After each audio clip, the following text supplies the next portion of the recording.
नमस्कार दोस्तों, GS recipe के यूट्यूब चैनल पर आपका स्वागत है। आज हम बौद्ध धर्म के भाग 4 के बारे में डिस्कस करेंगे। बाकी के जो तीनों पार्ट हैं वो चैनल पे पहले से अपलोड किए जा चुके हैं, कृपया पहले उन्हें देख लीजिए, फिर उसके बाद पार्ट 4 पर आप आइए।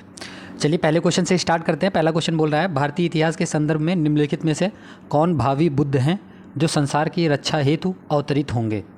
तो उनका नाम क्या है? उनका नाम है मैत्रेय। उनका नाम क्या है? Maitreya. Option number C is the right answer. इसके बारे में कुछ महत्वपूर्ण तथ्य जान लीजिए। महत्वपूर्ण तथ्य ये है कि अगर बात की जाए पाली साहित्य की, मतलब आपको पता ही है पाली एक भाषा है तो एक साहित्य भी होगी, तो पाली साहित्य के हिसाब से मैत्रेय नामक बोधिसत्व को भावी बुद्ध बताया जा रहा है। तो बोधिसत्व के स्तर पर पहुंचने वाला साधक ज्ञान प्राप्त करने के लिए उत्कृष्ट हमेशा से अभिलाषा रखता है। इस अवस्था का साधक सर्वदा दूसरों का कल्याण करने तथा दूसरों के दुख दूर करने के लिए तत्पर रहता है हमेशा। अतः जो मैत्रेय नामक बोधिसत्व की अवस्था साधक की उच्चतम एवं अन्यतम अवस्था है, जहाँ पहुंचकर वह परहित की भावना से ओतप्रोत होता है। अवलोकेशित्वरवाद महायान बौद्ध के लोकप्रिय बोधिसत्वों के रूप में बौद्ध साहित्यों में इनका वर्णन मिलता है। उसके आगे इम्पॉर्टेंट फैक्ट क्या है कि कहा जाता है कि कमल का फूल पकड़े बोधिसत्व जो अवलोकितेश्वर हैं, नाम नोट कर लीजिएगा, अवलोकितेश्वर को एक तरीके से पद्म पाणी भी कहा जाता है। क्या? पद्म पाणी जो है इनको ये भी कहा जाता है। जो बौद्ध गुफा चित्र हैं, बौद्ध गुफा चित्रों में इन्हें उत्कीर्ण किया गया है और बौद्ध धर्म की कथाओं में वर्णन है कि इनकी पूजा का भी उल्लेख मिलता है। किसमें? बौद्ध धर्म के जो साहित्य हैं उसमें भी इनकी पूजा का हमेशा से उल्लेख मिलता आया है।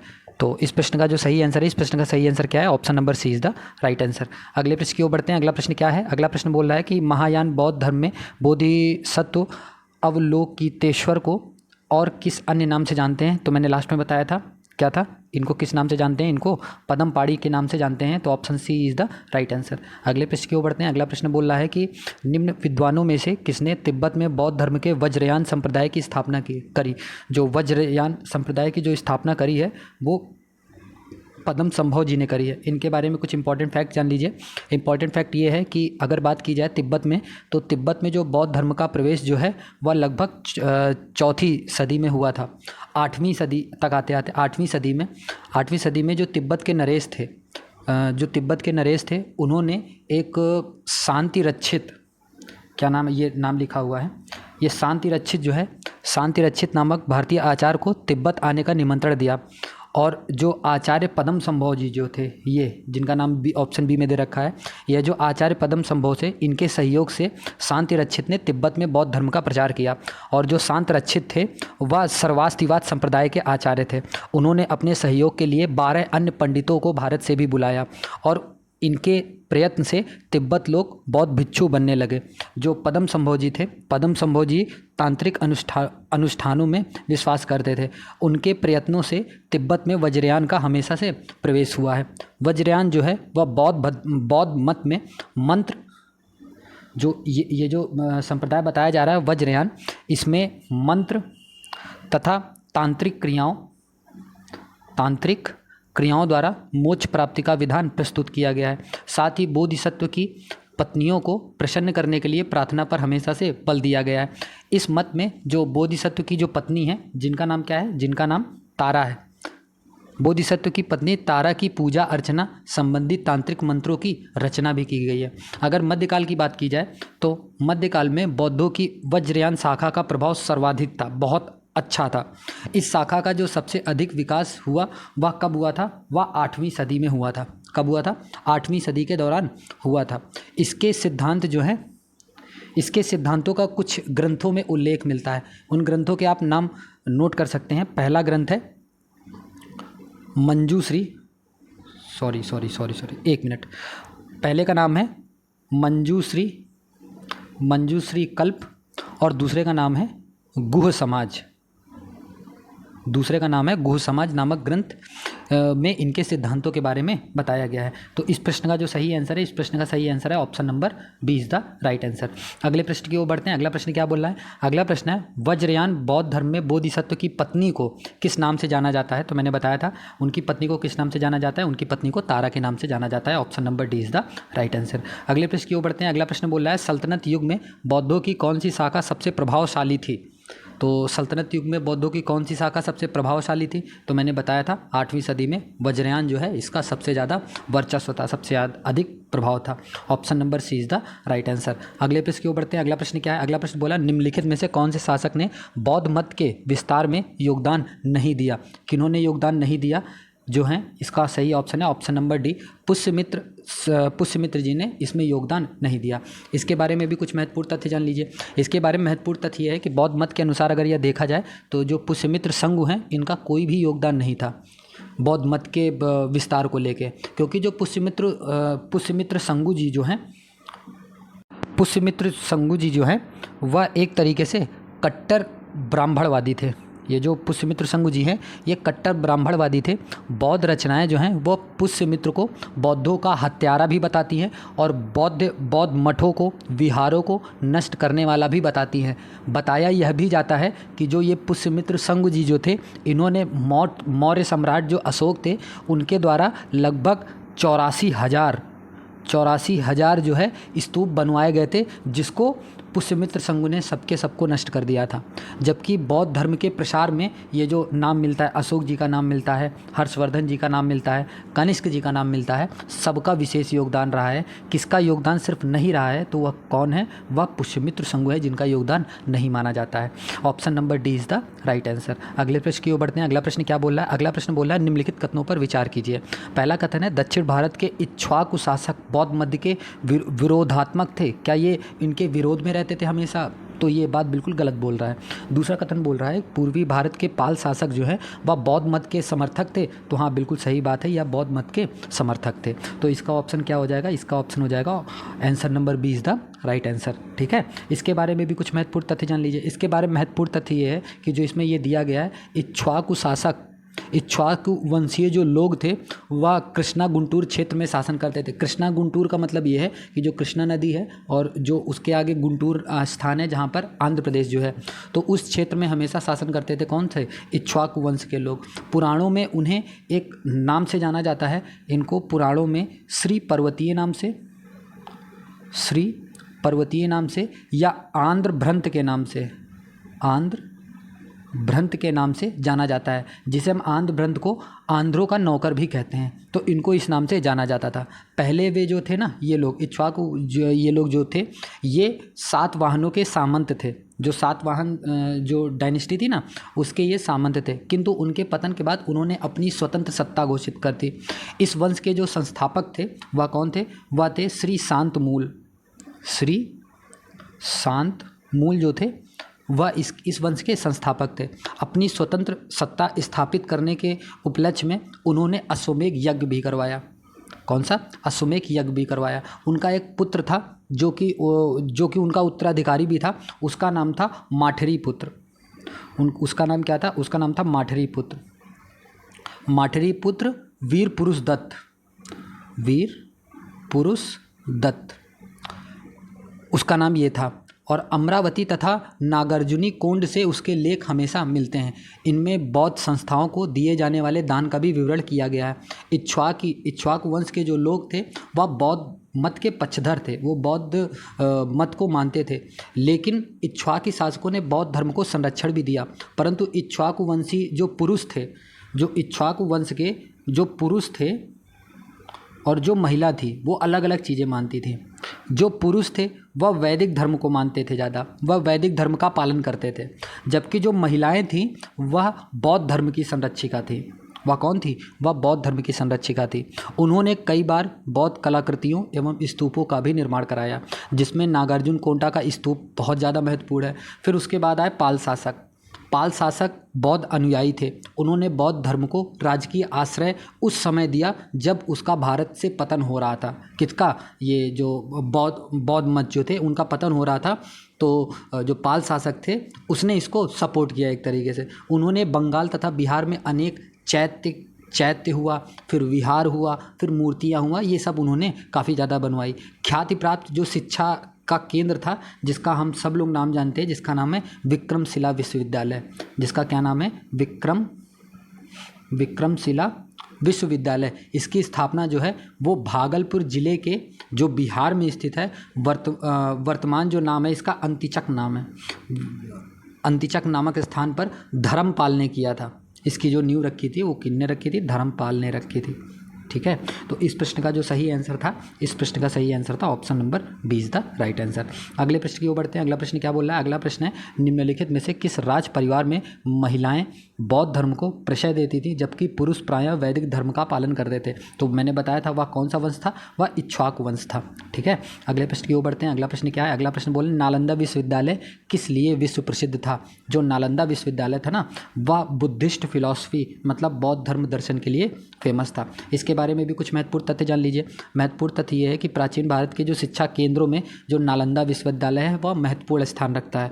इस विद्यालय के बारे में हमें अधिक जानकारी हमेशा चीनी यात्रियों से ही मिली है, चीनी यात्रियों से ही इसकी जानकारी हमें मिलती है। यह जो विश्वविद्यालय था यह दक्षिणी बिहार में राजगीर के समीप स्थित है। किसके समीप? राजगीर के समीप स्थित है।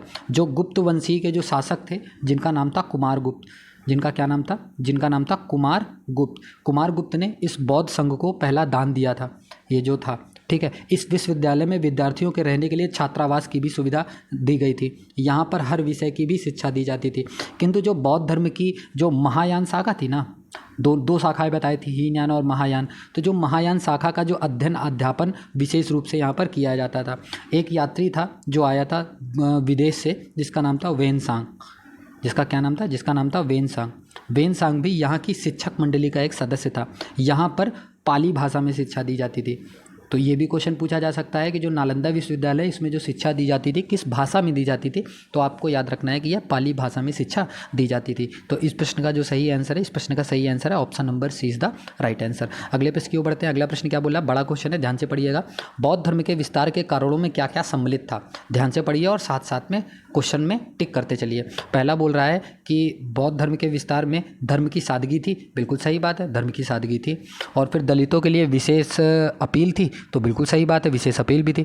धर्म की मिशनरी भावना थी, हाँ, दूर दूर तक विदेशों में लोगों को भेजा भी तो गया था प्रचार प्रसार के लिए, तो बिल्कुल धर्म की मिशनरी भावना भी थी। स्थानीय भाषा का प्रयोग, तभी तो मैंने बताया पाली भाषा का प्रयोग नालंदा विश्वविद्यालय में किया जाता था। इसका मतलब यह है यह स्थानीय भाषा का भी अच्छे से प्रयोग करते थे। दार्शनिकों द्वारा वैदिक भावना की सुदृढ़ता, नहीं उसी के खिलाफ तो ये चीज़ बनी थी, तो पांचवा होगा नहीं। तो 1 2 3 4 सही हैं। तो इसका जो सही आंसर हो जाएगा क्या? इसका सही आंसर हो जाएगा option number C is the right answer. ठीक है, इसके बारे में कुछ महत्वपूर्ण तथ्य और जान लीजिए। इसके बारे में महत्वपूर्ण तथ्य ये है ना, जो नास्तिक संप्रदाय के जो आचार्यों में जो है ना, वो महात्मा बुद्ध जी का नाम है ना, वो सबसे पहले लिया जाता है। उन्होंने जिस धर्म का प्रवर्तन किया वह कालांतर में अंतर्राष्ट्रीय धर्म बनाया। वो बौद्ध धर्म के विस्तार के कारणों में बहुत से चीज़ों को शामिल किया जा सकता है, जिसमें 4 पॉइंट जो थे वो मैंने बता रखे हैं। तो इस प्रश्न का जो सही आंसर है option number C is the right answer. अगले प्रश्न की ओर बढ़ते हैं। अगला प्रश्न बोल रहा है कि भारत से पूरे दक्षिण पूर्व एशिया में बौद्ध मत के प्रसार को वर्णित करने के लिए किस शब्द का प्रयोग किया जाता है? तो जिस शब्द का प्रयोग किया जाता है उसका नाम है सांस्कृतिक प्रसार, मतलब कल्चरल डिफ्यूजन। ओके, तो option number B is the right answer. अगले प्रश्न की ओर बढ़ते हैं। अगला प्रश्न क्या है? अगला प्रश्न बड़ा है, ध्यान से पढ़िएगा। आरंभिक मध्ययुगीन समय में भारत में बौद्ध धर्म का पतन किन कारणों से शुरू हुआ? तो जो शुरू हुआ था वह किस कारणों से शुरू हुआ था? उस समय तक बुद्ध जो है वो विष्णु के अवतार समझे जाने लगे थे और वैष्णव धर्म का हिस्सा बन गए थे, तो बिल्कुल बात ये वाली सही है। दूसरा बोल रहा है कि अंतिम गुप्त राजा के समय तक आक्रमण करने वाली मध्य एशिया की जनजातियों ने हिंदू धर्म को अपनाया और बौद्धों को सताया, तो ये बात बिल्कुल गलत है, ऐसी बात नहीं है। गुप्त वंश के राजाओं ने बौद्ध धर्म का पुरजोर विरोध किया, तो ये भी बात बिल्कुल सही नहीं है। तो इस प्रश्न का जो सही आंसर क्या है? इस प्रश्न का सही आंसर है ऑप्शन नंबर ए, केवल एक सही है, बाकी दोनों गलत है। इसके बारे में भी कुछ महत्वपूर्ण तथ्य जान लीजिए। महत्वपूर्ण तथ्य ये है कि बौद्ध धर्म के पतन के जरा कई कारण माने जाते हैं, परंतु ये जो उपयुक्त विकल्प दिए गए ना, उसका मूल कारण आरंभिक मध्ययुगीन समय में बुद्ध को विष्णु जी के अवतार के रूप में वैष्णव धर्म का हिस्सा बना दिए जाने एवं संघ के जीवन में आया भ्रष्टाचार शिष्टाचार था। इसके अलावा गुप्तोत्तर काल में हुए मुस्लिम आक्रमण तथा बौद्ध धर्म में आए बदलाव जिससे वह ब्राह्मण धर्म के नज़दीक आ गया था। भाषा का जो रूप है वह संस्कृत का प्रयोग किया जाने लगा। इसका मुख्य कारण ये बताया जाता है। ठीक है, तो इस प्रश्न का जो सही आंसर है, इस प्रश्न का सही आंसर है option number A is the right answer. अगले प्रश्न की ओर बढ़ते हैं। अगला प्रश्न भी थोड़ा सा बड़ा है, ध्यान से पढ़िएगा। कथन और कारण वाला है। कथन बोल रहा है कि बौद्ध धर्म अंततः उन्हीं कर्मकांडों एवं धार्मिक अनुष्ठानों का वशीभूत हो जाता है जिनकी प्रारंभ में निंदा करता था, तो बिल्कुल बात सही बोल रहा है ये। और कारण दे रहा है कि यह ब्राह्मण धर्म की बुराइयों का शिकार हो गया, तो बिल्कुल सही बात है। तो ये मतलब इसके एक तरीके से ये गिरने क्यों लगा था, ये गिरने इसलिए लगा था क्योंकि बुराइयों का शिकार हो गया था। तो एक्सप्लेनेशन भी सही दे रहा है, तो इसका ऑप्शन क्या सही हो जाएगा, इसका option number A is the right answer सही हो जाएगा। इसके बारे में कुछ महत्वपूर्ण तथ्य जान लीजिए। इसके बारे में महत्वपूर्ण तथ्य यह है कि 7वीं 8वीं सदी के आते आते जो बौद्ध धर्म था वो ब्राह्मण धर्म की बुराइयों का शिकार हो गया था और अंततः उन्हीं कर्मकांडों एवं धर्म अनुष्ठानों के वशीभूत हो गया था जिनकी वह प्रारंभ में निंदा किया करता था। ठीक है, चलिए इस प्रश्न का सही आंसर याद है ना, इस प्रश्न का सही आंसर है option number A is the right answer. अगले प्रश्न की ओर बढ़ते हैं। अगला प्रश्न बोल रहा है यमक बुद्ध पिटक से संबंधित है। कौन से बुद्ध पिटक से यमक संबंधित है, तो यह संबंधित है अभिधम्म पिटक से। ठीक है, इसके बारे में कुछ महत्वपूर्ण तथ्य जान लीजिए। इसके बारे में महत्वपूर्ण तथ्य यह है कि बौद्ध साहित्य को जो है ना वो त्रिपिटक के नाम से जाना जाता है। मैंने पिछले वीडियो में बताया है किस नाम से जाना जाता है, त्रिपिटक के नाम से जाना जाता है। बुद्ध की जो शिक्षाओं का जो स्रोत है ना वो त्रिपिटक ही है। इसके 3 भाग हैं। कौन कौन से त्रिपिटक के 3 भाग कौन से हैं, एक है सुत्त पिटक, एक है विनय पिटक और एक है अभिधम्म पिटक। तो अभिधम्म पिटक है ना इसके 7 ग्रंथ हैं, जिस कारण हम इसे सप्त प्रकरण भी कहते हैं। क्या कहते हैं, सप्त प्रकरण भी हम इसे बोलते हैं। 7 ग्रंथ के नाम क्या क्या हैं, मैं नाम बोलता जाऊंगा, आप नोट कर सकते हैं। जो पहले ग्रंथ का नाम, ये अभिधम्म पिटक की बात हो रही है, ठीक है। अभिधम्म पिटक के जो 7 ग्रंथ हैं उसमें से पहले ग्रंथ का नाम है धम्म संगनी। पहले ग्रंथ का नाम है धम्म संगनी। दूसरे ग्रंथ का नाम है विभंग। तीसरे ग्रंथ का नाम है धातु कथा। चौथे ग्रंथ का नाम है पुग्गल पंचात। ये नाम थोड़ा कठिन है तो इसलिए मैं लिखे देता हूँ, पुग्गल पंचात। ठीक है, चौथे के बाद 5वें पे नाम लिखना कथावत्तु, फिर 6वें पे नाम लिखिएगा यमक, जिसके बारे में इसमें बोला गया यमक, और 7वें पे नाम लिखिएगा पठान। ये पठान जो मूवी रिलीज़ हुई है ये वाली नहीं, पठान अलग है, पठान है ना, पठान नहीं है, पठान है। ठीक है, तो इस प्रश्न का जो सही आंसर है, इस प्रश्न का सही आंसर है option number C is the right answer. अगले प्रश्न की ओर बढ़ते हैं। अगला प्रश्न बोल रहा है कि बुद्ध की शिक्षाएं जो मिलती हैं वो कहाँ पर मिलती हैं, तो मैंने बताया था बुद्ध की जो शिक्षाएं हैं वो त्रिपिटक में मिलती हैं। 3 तरीके की त्रिपिटक भी थी। कौन कौन सी 3 तरीके की त्रिपिटक थी, मैंने बताया था। एक सुत्त पिटक था, विनय पिटक था, अभिधम्म पिटक था। अभिधम्म पिटक के 7 ग्रंथ थे जिनके नाम मैंने पिछले क्वेश्चन में बता दिया है। ठीक है, अगले प्रश्न की ओर बढ़ते हैं। अगला प्रश्न क्या बोल रहा है, अगला प्रश्न बोल रहा है कि निकाय किससे संबंधित है। थोड़ा सा इसको जूम आउट करना पड़ेगा। हाँ, निकाय किससे संबंधित है, तो जो निकाय है वह संबंधित है बौद्ध धर्म से। Option number B is the right answer. ठीक है, इसके बारे में भी कुछ महत्वपूर्ण तथ्य जान लीजिए। इसके बारे में महत्वपूर्ण तथ्य है, जो निकाय का जो संबंध है ना वो बौद्ध धर्म से माना जाता है, सबको पता है। बौद्ध धर्म के जो प्रमुख ग्रंथ हैं जिसका नाम त्रिपिटक है, त्रिपिटक का एक भाग सुत्त पिटक है। सुत्त पिटक, अभी उसके पहले मैंने बताया था अभिधम्म पिटक के बारे में, अब सुत्त पिटक के बारे में सुन लीजिए। जो सुत्त पिटक के अंतर्गत ना 5 निकाय आते हैं। सुत्त पिटक के अंतर्गत 5 निकाय आते हैं। 5 के 5 निकाय के नाम आप नोट कर सकते हैं। पहले का नाम है दीघ निकाय, दूसरे का नाम है मध्यम निकाय, तीसरे का नाम है संयुक्त निकाय, चौथे का नाम है अंगुत्तर निकाय और 5वें का नाम है खुद्दक निकाय। 5 के 5 निकाय के नाम नोट कर लिया आपने। ये जो सभी निकाय हैं, ये जो सभी ग्रंथ हैं, या कौन सी भाषा में लिखे गए हैं ये भी नोट कर लीजिएगा, या पाली भाषा में लिखे गए हैं। यह पाली भाषा में लिखे गए हैं। जो प्रथम 4 जो हैं, ये जो पहला, दूसरा, तीसरा, जो प्रथम 4 हैं या बुद्ध के उपदेश वार्तालाप मतलब एक दूसरे से बात कर रहे हैं उनकी तरीके से समझाया गया है। जिसमें ये जो दीघ, जो पहला नंबर बताया था दीघ निकाय, वह जो दीघ निकाय है ना वह सुत्त पिटक का सबसे प्राचीन अंश है। और जो दूसरे नंबर पे मैंने बताया था मध्यम निकाय में छोटे छोटे उपदेश दिए गए हैं। और जो मैंने तीसरा बताया था संयुक्त निकाय में ना संक्षिप्त घोषणा है। और जो चौथा मैंने बताया था, चौथा नहीं, जो लास्ट बताया था खुद्दक निकाय, खुद्दक निकाय में ना, खुद्दक निकाय में जातक कथा के बारे में, धम्मपद, सुत्त निपात तथा थेरी गाथा आदि के बारे में पता चलता है। और थेरी गाथा किससे रिलेटेड है? जो थेरी गाथा है ना, वह खुद्दक निकाय के 15 ग्रंथों में से एक है। देखो ग्रंथ के अंदर ग्रंथ निकल रहे हैं, त्रिपिटक अलग है, त्रिपिटक के अंदर 3, 3 के अंदर फिर 5, फिर 5 के अंदर भी 15, 15 ग्रंथों में से एक है कौन सा? थेरी गाथा। यह जो परम पद प्राप्त है वह 73, लगभग कितना? लगभग 73 भिक्षुओं द्वारा गाए जाने वाले स्रोतों मतलब कविताओं का यह संग्रह किया गया है। यह जो ग्रंथ है कौन सा? थेरी गाथा जो ग्रंथ है, यह लगभग 16 निपातों अर्थात वर्गों में विभाजित है। इसकी जो रचना हुई थी वह जब प्रथम बौद्ध संगीति हुई थी ना, प्रथम बौद्ध संगीति से लेके तीसरा जो बौद्ध संगति हुआ था उनके बीच की मानी जाती है। जो मैंने चौथे नंबर पे जो बताना मैं भूल गया था, जिसका नाम था अंगुत्तर निकाय। अंगुत्तर निकाय की अगर बात की जाए तो अंगुत्तर निकाय में ही 16 महाजनपदों के बारे में उल्लेख किया गया है। तो अगर ये पूछ लिया जाए 16 महाजनपदों के बारे में किसमें मतलब एक तरीके से रेफरेंस मिलता है, तो आप नाम नोट कर लीजिएगा। अंगुत्तर निकाय में 16 महाजनपद के बारे में उल्लेख किया गया है। जो दिग्ग निकाय है, दिग्ग निकाय पर बुद्ध घोष ने, एक नाम है जिनका नोट कर लीजिएगा, जिनका नाम है बुद्ध घोष, जिनका नाम है बुद्ध घोष। जो बुद्ध घोष ने ना 2 टीका लिखा। पहले टीके का नाम था सुमंगल वासिनी, सुमंगल वासिनी पहले टीके का नाम है। और जो दूसरे टीके का नाम है सामंत पासदिका, सामंत पासदिका, ये दूसरे टीके का नाम है। बुद्ध के जो अवशेषों को लेकर विभिन्न राज्यों में उत्पन्न विवाद एवं उन अवशेषों पर स्तूपों के निर्माण का उल्लेख जो है ना, वह एक सूत्र में मिलता है इन सब का उल्लेख, और उस सूत्र का नाम है महापरिनिब्बाण सूत्र।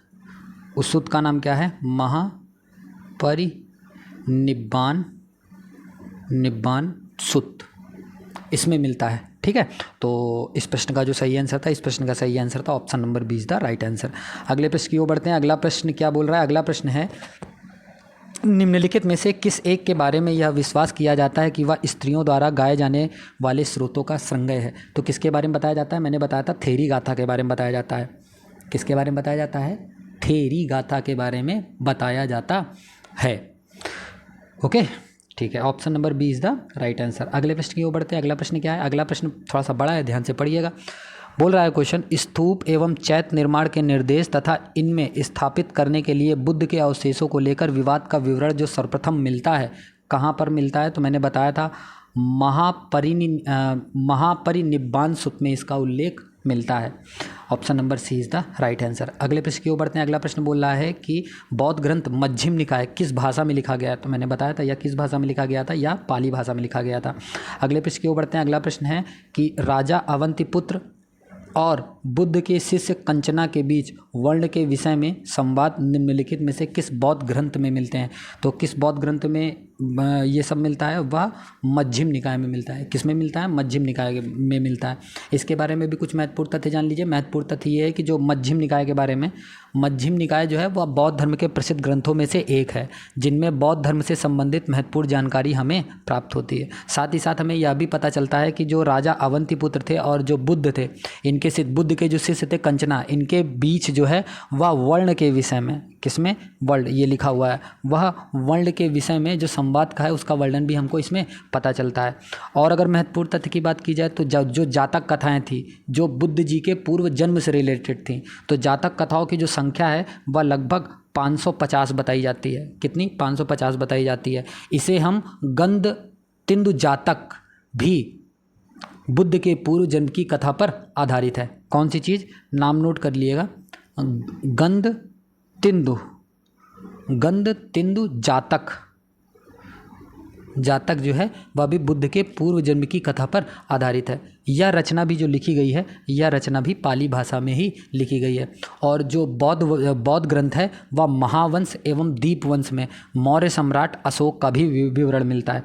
तो अगर ये पूछ लिया जाए कि मौर्य सम्राट अशोक का विवरण किस में मिलता है, तो आप नोट कर लीजिएगा कि महावंश एवं दीपवंश में इनका उल्लेख मिलता है। ठीक है, तो इस प्रश्न का जो सही आंसर है, इस प्रश्न का सही आंसर है option number A is the right answer. अगले पेज की ओर बढ़ते हैं। अगला प्रश्न क्या बोल रहा है कि गंध तिंदु जातक कथा किस भाषा में लिखी गई है?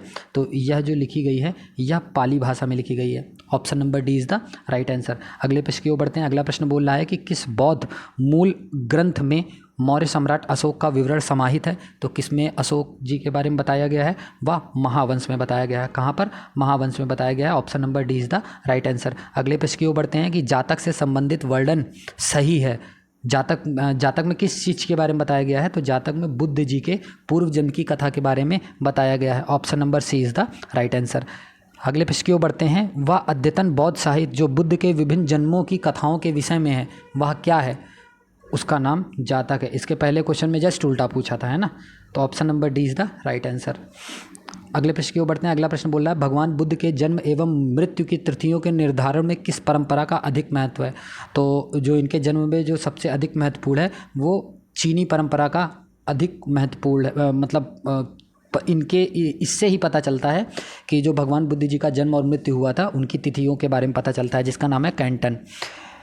इसके बारे में भी कुछ महत्वपूर्ण तथ्य जान लीजिए। जो महात्मा गांधी जी का जो जन्म माना जाता है, इस गणना पद्धति के आधार पर वह जन्म माना जाता है कि महात्मा बुद्ध जी का जन्म 563 ईसा पूर्व में हुआ था, तथा जो इनकी मृत्यु हुई थी वह 483 ईसा पूर्व में हुई थी। तो option number B is the right answer. अगले प्रश्न की ओर बढ़ते हैं। अगला प्रश्न क्या बोल रहा है? अगला प्रश्न है, हाँ, निम्नलिखित में से कौन सी बौद्ध रचना नहीं है? इसमें से कौन सी ऐसी है जो बौद्ध रचना नहीं है? तो इस प्रश्न का जो सही आंसर है ऑप्शन नंबर डी, जो यवन जातक है यह बौद्ध ग्रंथ नहीं है। अगर यह बौद्ध ग्रंथ नहीं है तो ये है क्या? यह है एक ज्योतिष ग्रंथ। यह क्या है? यह है एक ज्योतिष ग्रंथ। ठीक है, इसके बारे में भी कुछ महत्वपूर्ण तथ्य जान लीजिए। महत्वपूर्ण तथ्य ये है कि एक बौद्ध ग्रंथ एक और है जिसका नाम क्या है? ललित विस्तार। जिसका नाम क्या है? जिसका नाम है ललित विस्तार। नोट कर लीजिएगा फैक्ट। ललित विस्तार एक बौद्ध ग्रंथ है। इसमें प्राचीन लिपियों के बारे में हमें जानकारी प्राप्त होती है। बुद्ध की जीवनी की जो रचना है वो बौद्ध साहित्य में यह विशेष स्थान रखती है। जो ये ललित विस्तार का नाम मैंने बताया था, इसको हम महाव्यूह भी कहते हैं। इसमें बुद्ध जी की एक पूर्ण जीवनी भी बताई गई है।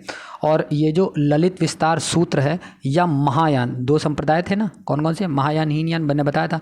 जो महायान था ना वो बौद्ध संप्रदाय का एक ग्रंथ था। ये जो ललित विस्तार सूत्र है या महायान बौद्ध संप्रदाय का एक ग्रंथ था। इसमें बुद्ध जी की लीलाओं का वर्णन किया गया है। यह एक संस्कृत गद्य तथा छंदों से सुसज्जित है। यह किससे सुसज्जित है? या संस्कृत गद्य एवं छंदों से सुसज्जित है। इसमें बुद्ध जी को देवता माना गया है। इसी के आधार पर एक विदेश के, मतलब विदेशी एक तरीके से लेखक है जिनका नाम है मैथ्यू अर्नोल्ड। जिनका नाम है मैथ्यू अर्नोल्ड। मैथ्यू अर्नोल्ड क्या बोलते हैं? मैथ्यू अर्नोल्ड जो हैं वह बुद्ध जी को द लाइट ऑफ एशिया भी बोलते हैं। क्या बोलते हैं? The light of Asia. The light of Asia भी इनको बोला जाता है। ओके, तो इस प्रश्न का जो सही आंसर था, इस प्रश्न का सही आंसर था ऑप्शन नंबर डी, यवन जातक। अगले प्रश्न की ओर बढ़ते हैं। अगला प्रश्न क्या बोल रहा है? अगला प्रश्न बोला निम्नलिखित बौद्ध ग्रंथों में से किसमें अनेक प्राचीन लिपियों की सूची प्राप्त होती है? किसमें सूची प्राप्त होती है? तो मैंने बताया था ललित विस्तार में प्राचीन सूची हमें प्राप्त होती है।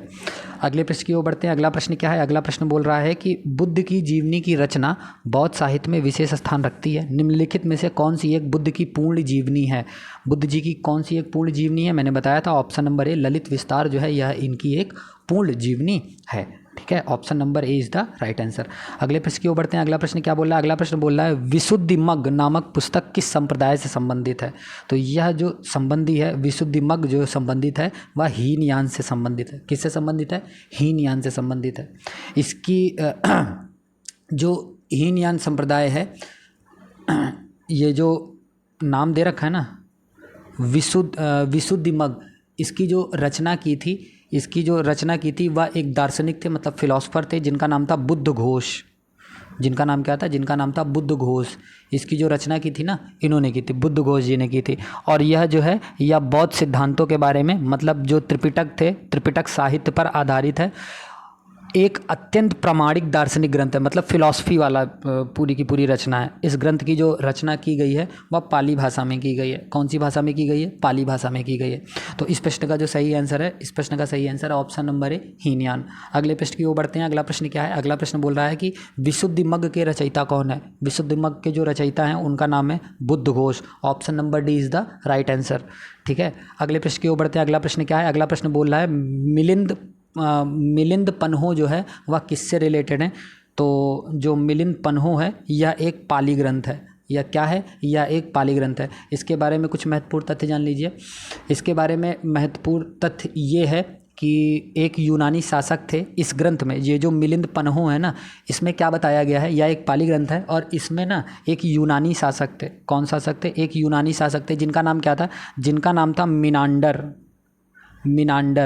मिनांडर के बारे में। और एक बौद्ध भिक्षु थे जिनका नाम था नागसेन। तो दो लोग हो गए, एक यूनानी शासक हो गए जिनका नाम था मिनांडर, और दूसरे हो गए बौद्ध भिक्षु जिनका नाम था नागसेन। इनके बीच ये जो मिलिंद पन्हो है ना, इन दोनों लोग के बीच में जो वार्तालाप हुई थी ना, उन वार्तालाप के बारे में इस ग्रंथ में बताया गया है, मिलिंद पन्हो में। इस ग्रंथ में जो नागसेन जी जो हैं और जो मेनांडर जी जो हैं, इनके अनेक गूढ़ दार्शनिक प्रश्नों के उत्तर मिलते हैं तथा एक तरीके से अंतोतगत्वा, मतलब एक अलग तरीके से वह उनके प्रभाव से बिल्कुल, मतलब एक तरीके से आश्चर्यचकित हो जाता है।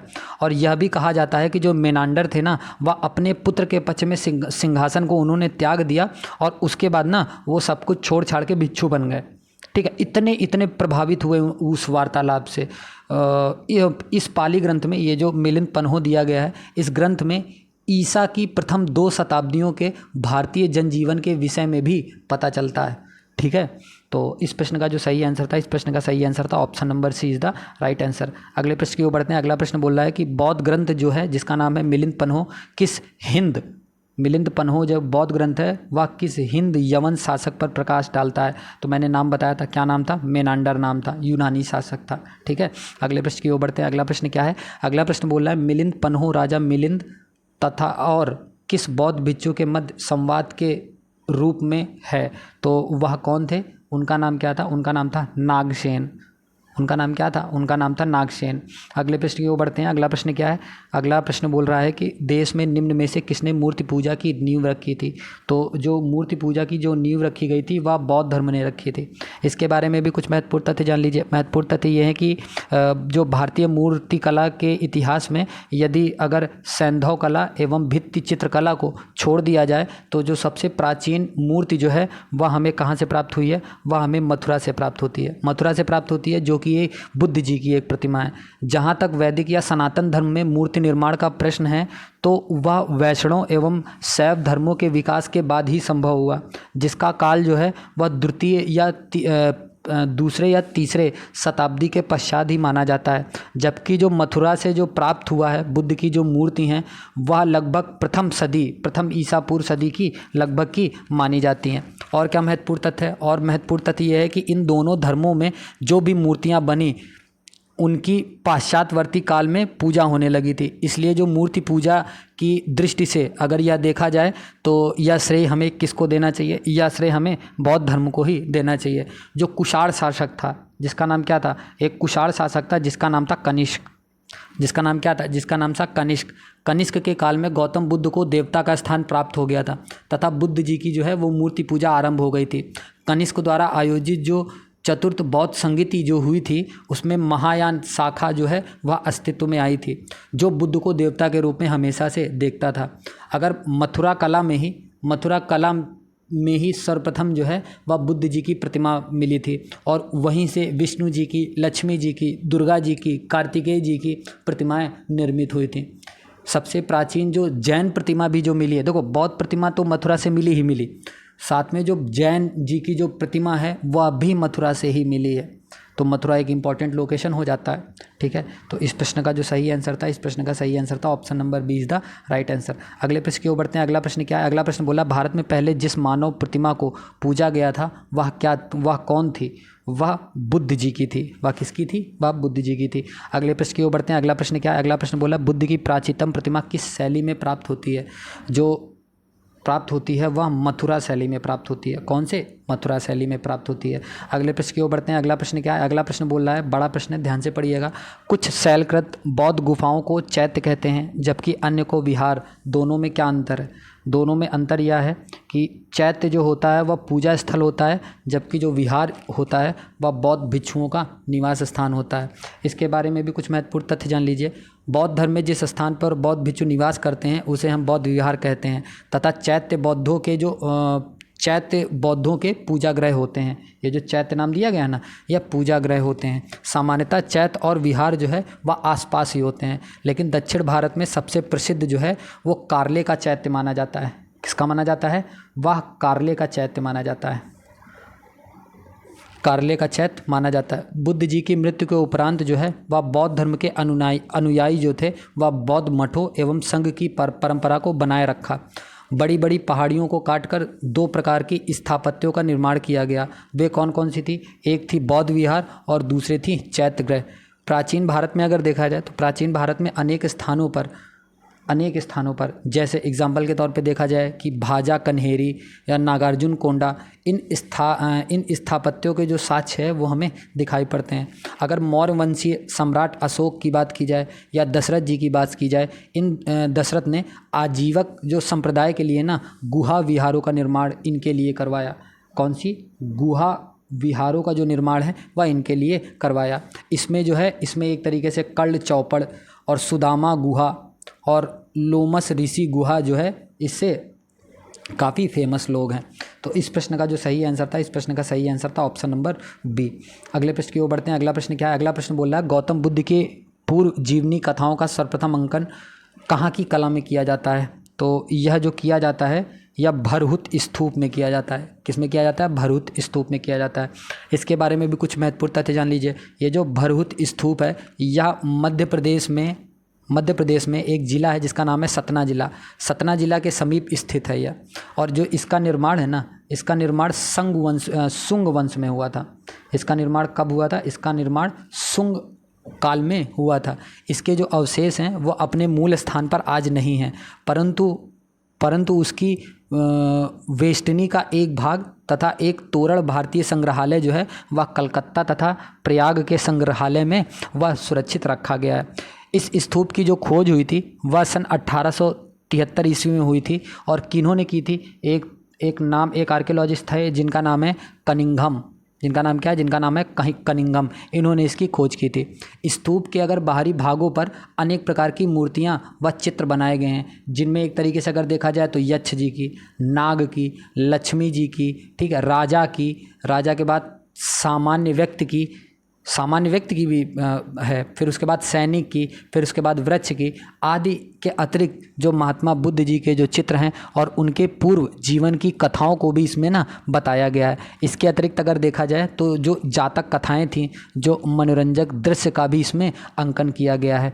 ठीक है, और अगर इसमें महत्वपूर्ण तथ्य देखा जाए तो मनुष्य के रूप में बुद्ध का जो सर्वप्रथम अंकन है ना वह अमरावती स्तूप में मिलता है। वह अमरावती स्तूप में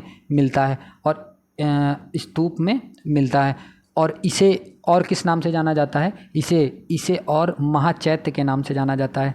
किस नाम से जाना जाता है? महाचैत्य के नाम से जाना जाता है। तो इस प्रश्न का जो सही आंसर था क्या था? इस प्रश्न का सही आंसर था option number B, Bharhut stupa is the right answer. Option B is the right answer. अगले प्रश्न की ओर बढ़ते हैं। अगला प्रश्न क्या है? अगला प्रश्न बोल रहा है कि निम्नलिखित स्थलों में कहाँ मनुष्य रूप में बुद्ध के प्रथम अंकन का मूर्ति साक्ष्य प्राप्त हुआ है? तो कहाँ से मूर्ति साक्ष्य प्राप्त हुआ है? वह अमरावती से प्राप्त हुआ है। कहाँ से? अमरावती से प्राप्त हुआ है। अगले प्रश्न की ओर बढ़ते हैं। अगला प्रश्न क्या है? अगला प्रश्न बोले विश्व का सबसे ऊंचा कहा जाने वाला विश्व शांति स्तूप बिहार में कहाँ पर स्थित है? जो बिहार में न स्थित है वह राजगीर में स्थित है। अगर राजगीर में भी पूछा जाए तो राजगीर में भी रत्नागिरी पर्वत है। बिहार में राजगीर में भी रत्नागिरी पर्वत है। जहाँ पर यह स्थित है। ठीक है, अगले प्रश्न की ओर option number C is the right answer. अगले प्रश्न की ओर बढ़ते हैं। अगला प्रश्न क्या है? अगला प्रश्न बोल रहा है कि बोधिसत्व पद्मपाणि का चित्र जो है वह सर्वाधिक प्रसिद्ध और प्रायः चित्रित चित्रकारी है। कहाँ पर यह है? यह है अजंता में। कहाँ पर है? अजंता में है। इसके बारे में भी कुछ महत्वपूर्ण तथ्य जान लीजिए। अजंता की अगर गुफा संख्या 1 में जाएंगे, कहाँ पर? गुफा संख्या 1 में जाएंगे तो बोधिसत्व पद्मपाणि जी का जो चित्र है वह हमें अत्यधिक बहुत अच्छे तरीके से दिखता है। जो संसार के प्राणियों के लिए जो असीम करुणा और उन्हें निर्वाण प्राप्ति की जो पूरी आशा के जो भाव है ना, वो उनके चेहरे पर सफलतापूर्वक दिखाया गया है। वहाँ पर विभिन्न कालखंडों में निर्मित जो अजंता की गुफाओं में जो है ना, वर्तमान समय में अगर देखा जाए तो अजंता गुफा संख्या 1, गुफा संख्या 2, गुफा संख्या 9, गुफा संख्या 10, गुफा संख्या 16 और गुफा संख्या 17, इन गुफाओं के चित्र ही हमें संरक्षित अवस्था में प्राप्त हुए हैं, बाकी सब खत्म हो चुके हैं। तो इस प्रश्न का जो सही आंसर था, इस प्रश्न का सही आंसर था option number A is the right answer. ठीक है, अगले प्रश्न की ओर बढ़ते हैं। अगला प्रश्न क्या है? अगला प्रश्न बोल रहा है कि शाह जी की ढेरी के स्तूप में प्राप्त पुरावशेष धातु मंजूषा में किनके साथ बुद्ध की आसनस्थ आकृतियां हैं? तो बुद्ध की जो आकृतियां हैं वह किस में मिलती हैं? वह मिलती हैं ऑप्शन नंबर बी ब्रह्मा और इंद्र के साथ, ब्रह्मा जी के साथ और इंद्र जी के साथ। इसके बारे में भी कुछ महत्वपूर्ण तथ्य जान लीजिए। इसके बारे में महत्वपूर्ण तथ्य ये है कि जो शाह जी के जो ढेरी के स्तूप से प्राप्त पुरावशेष जो है वह धातु मंजूषा में बुद्ध के आसनस्थ आकृतियाँ ब्रह्म और इंद्र की आकृतियों के साथ देखे गए हैं। कनिष्क स्तूप, कनिष्क के द्वारा द्वितीय शताब्दी में निर्मित स्तूप या पेशावर पाकिस्तान के बाहरी क्षेत्र में जो है वह स्थित है। तो इस प्रश्न का जो सही आंसर है option number B is the right answer. अगले प्रश्न की ओर बढ़ते हैं। अगला प्रश्न भी ध्यान से पढ़िएगा। बुद्ध की खड़ी प्रतिमा निम्न में से किस काल में बनाई गई है?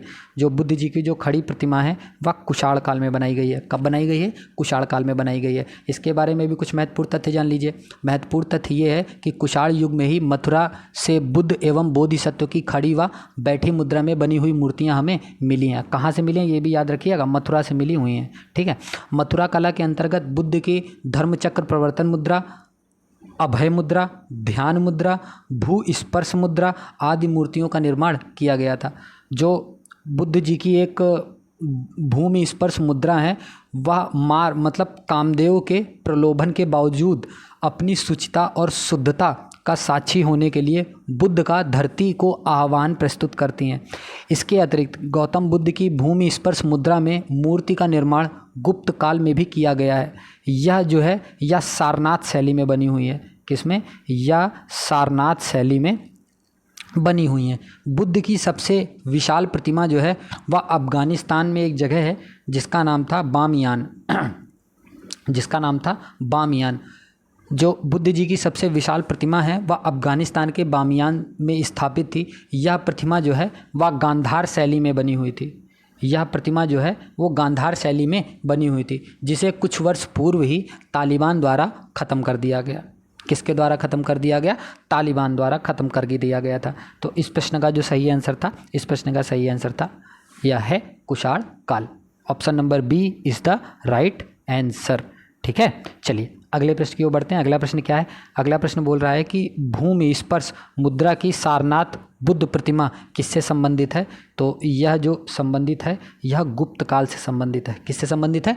गुप्त काल से संबंधित है। अगले प्रश्न की ओर बढ़ते हैं। अगला प्रश्न क्या है? अगला प्रश्न बड़ा सा है, ध्यान से पढ़िएगा। भगवान बुद्ध की प्रतिमा कभी कभी एक हस्त मुद्रा दिखाई गई है जिसे भूमि स्पर्श मुद्रा बोलते हैं। क्या बोलते हैं? भूमि स्पर्श मुद्रा कहा जाता है। यह किसका प्रतीक है? तो यह जो प्रतीक है वो मार के प्रलोभन के बावजूद, मतलब कामदेव जी के प्रलोभन के बावजूद अपनी शुचिता और शुद्धता का साक्षी होने के लिए बुद्ध का धरती का आवाहन के रूप में इसको बताया जाता है। तो मतलब option number B is the right answer. अगले प्रश्न की ओर बढ़ते हैं। अगला प्रश्न क्या है? अगला प्रश्न बोल रहा है कि अफ़गानिस्तान का बामियान किस लिए प्रसिद्ध था? अफ़गानिस्तान का जो बामियान था वह बुद्ध प्रतिमा के लिए फेमस था। तो option number D is the right answer. अगले प्रश्न की ओर बढ़ते हैं। अगला प्रश्न क्या है? अगला प्रश्न बोल रहा है बोध गया में महाबोधि मंदिर बनाया गया जहाँ गौतम बुद्ध जी को जहाँ पे ज्ञान प्राप्त हुआ था।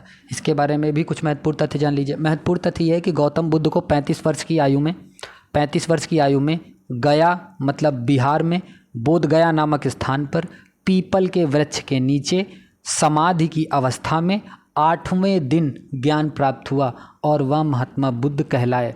यहीं पर एक मंदिर बना हुआ है जिसका नाम है महाबोधि मंदिर बनवाया गया है। बोध गया बौद्ध धर्मावलंबियों के लिए एक तरीके से जैसे इस्लाम में मक्का एक पवित्र स्थल होता है, वैसे बौद्धों के लिए जो बोध गया है वह भी एक बहुत पवित्र स्थल है। वर्तमान में बोध गया में वर्तमान बोधि वृक्ष अपने वंश की 5वीं पीढ़ी का वृक्ष है। कौन सी पीढ़ी का वृक्ष है? 5वीं पीढ़ी का वृक्ष है। तो इस प्रश्न का जो सही आंसर था, इस प्रश्न का सही आंसर था option number B is the right answer. अगले प्रश्न की ओर बढ़ते हैं। अगला प्रश्न देखें क्या बोल रहा है। अगला प्रश्न है बोध गया में बोधि वृक्ष अपने वंश की किस पीढ़ी का है? तो अपने वंश की या 5वीं पीढ़ी का है। कौन सी पीढ़ी का है? 5वीं पीढ़ी का है। और आज के अंतिम प्रश्न की ओर बढ़ते हैं। अंतिम प्रश्न बोल रहा है कि दो मिलान दे रखे हैं, इसमें मतलब बताना है कि कौन सा युग्म सही है कौन सा युग्म सही नहीं है। एक तरफ दे रखा है विख्यात तीर्थ स्थल और दूसरी तरफ दे रखा है इसका स्थान। दूसरी तरफ क्या दे रखा है? इसका स्थान। तो जो टाबो मठ है और जो मंदिर संकुल है, क्या यह स्पीति वैली में स्थित है, स्पीति घाटी में? तो हाँ बिल्कुल सही बात है, या यहाँ पर स्थित है, तो पहला सही है। जो लास्ट है अलची मंदिर जो है संकुल में स्थित है, क्या ये अलची मंदिर संकुल जो है या लद्दाख में स्थित है? हाँ ये बिल्कुल सही बात है, तो तीसरा भी सही है। जो दूसरा दे रखा है ना, दूसरा जो दे रखा है ल्योत्सव लाखांग मंदिर नको जो है, क्या ये जास्कर घाटी में स्थित है? नहीं, या जास्कर घाटी में स्थित नहीं है। ठीक है, या जास्कर घाटी में स्थित नहीं है। अगर यह जास्कर घाटी में नहीं स्थित तो स्थित है कहाँ? तो याद रखिएगा यह जो है यह एक तरीके से जो ग्रेट हिमालय है और जो जास्कर रेंज है उसके बीच में पड़ता है हिमाचल प्रदेश। हिमाचल प्रदेश में भी एक ज़िला पड़ता है जिसका नाम है किन्नौर ज़िला। जिसका नाम क्या है? जिसका नाम है किन्नौर ज़िला, या किन्नौर ज़िले में स्थित है। तो इस प्रश्न का जो सही आंसर होगा, इस प्रश्न का सही आंसर क्या होगा? 1 और 3 सही। Option number C is the right answer. ठीक है, तो ये जो सीरीज चल रही है कैसी लग रही है आपको? प्लीज़ कमेंट सेक्शन में लिख के बताइए। कोई भी सजेशन देना हो तब भी कमेंट सेक्शन में लिख के बता सकते हैं। ठीक है, और प्लीज़ अपने दोस्तों के साथ शेयर करिए, चैनल को सब्सक्राइब करिए, वीडियो को लाइक करिए। धन्यवाद।